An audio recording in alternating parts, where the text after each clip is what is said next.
DNA मित्रों, अब हम आपके सामने उस खबर का विश्लेषण करने जा रहे हैं जिस पर पूरी दुनिया की नजर बनी हुई है। यह खबर जुड़ी है सुपर पावर अमेरिका में सरकार के शटडाउन से, जो अब से ठीक 12 घंटे पहले शुरू हो चुका है। इस विश्लेषण को समझने के लिए सबसे पहले आपको यह जानना चाहिए, जब अमेरिका में शटडाउन लागू होता है तो क्या क्या होता है। शटडाउन लागू होते ही गैर आवश्यक सेवाओं से जुड़े सरकारी कर्मचारियों को छुट्टी पर भेज दिया जाता है और उन्हें तनख्वाह भी नहीं दी जाती, यानी सैलरी नहीं दी जाती। इस वक्त अमेरिका में तकरीबन 12 लाख सरकारी कर्मचारियों की सैलरी रोक दी गई है। आवश्यक सेवाओं से जुड़े 6 लाख कर्मचारी अपनी सेवाएं देना जारी रखते हैं, लेकिन उनकी भी सैलरी रोकी जाती है। अगर शटडाउन 15 दिन से ज्यादा चलता है तो अमेरिकी फौज के सैनिकों की भी सैलरी रोक दी जाती है।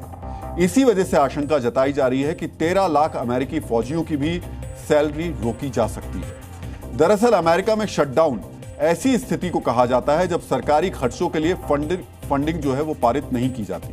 अब आप सोच रहे होंगे, जब टैरिफ लगाकर ट्रंप इतना कमा रहे हैं तो फिर पैसे की ऐसी क्या किल्लत आ गई कि अमेरिका में शटडाउन लगाना पड़ गया। शटडाउन करने से पहले ही ट्रंप ने कह दिया था कि इस शटडाउन से फायदा होगा और डेमोक्रेट पार्टी की योजनाओं से अमेरिका को मुक्ति मिलेगी। यानी ट्रंप खुद चाहते थे ये शटडाउन लागू हो, लेकिन राजनीतिक प्रतिद्वंदियों को निशाने पर लेने के लिए ट्रंप ने लाखों सरकारी कर्मचारियों को मुश्किल में डाल दिया।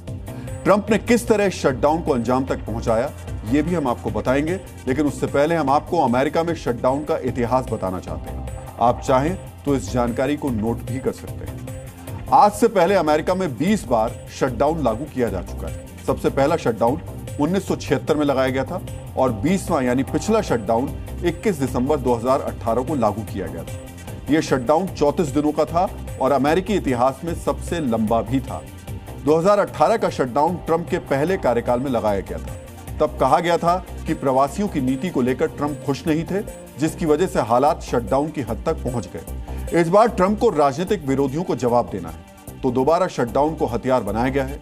2025 वाला शटडाउन क्योंकि और कैसा लगेगा, ये कैसे लगेगा ये भी आपको समझना चाहिए। सितंबर के महीने में फेडरल फंडिंग यानी संघीय खर्चे से जुड़ा विधेयक अमेरिकी कांग्रेस में रखा गया था। विधेयक पास होने के लिए 60 वोट की जरूरत थी, यानी ट्रंप को डेमोक्रेट्स का भी समर्थन चाहिए था। डेमोक्रेट्स चाहते थे कि स्वास्थ्य सेवाओं में सब्सिडी जारी रहे, जबकि ट्रंप इसके खिलाफ थे। इसी तनातनी की वजह से डेमोक्रेट्स ने विधेयक का समर्थन नहीं किया और तय डेडलाइन यानी 30 सितंबर तक विधेयक अटका रहा, जिसकी वजह से संघीय खर्च पास नहीं हुआ और अमेरिकी संविधान के मुताबिक शटडाउन लागू करना पड़ा। शायद ट्रंप को लग रहा था कि टैरिफ की ही तर्ज पर शटडाउन का डर दिखाकर वो डेमोक्रेट खेमे को भी साथ ले लेंगे, लेकिन ट्रंप का यह दांव चल नहीं पाया, यानी विरोधी डेमोक्रेट्स ट्रंप के आगे झुके नहीं।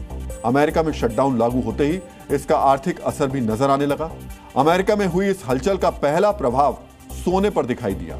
बुधवार को सोने की कीमत में 1983 रुपए का बड़ा उछाल आया और सोने का भाव 1,17,332 रुपए प्रति तोला पहुंच गया। माना जा रहा है शटडाउन से जुड़ी आशंकाओं के चलते निवेशकों ने सुरक्षित निवेश यानी सोने में पैसा लगाना शुरू कर दिया है।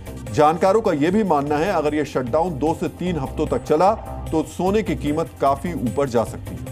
अमेरिकी शटडाउन की इस अवधि का असर भारतीय अर्थव्यवस्था पर भी पड़ सकता है।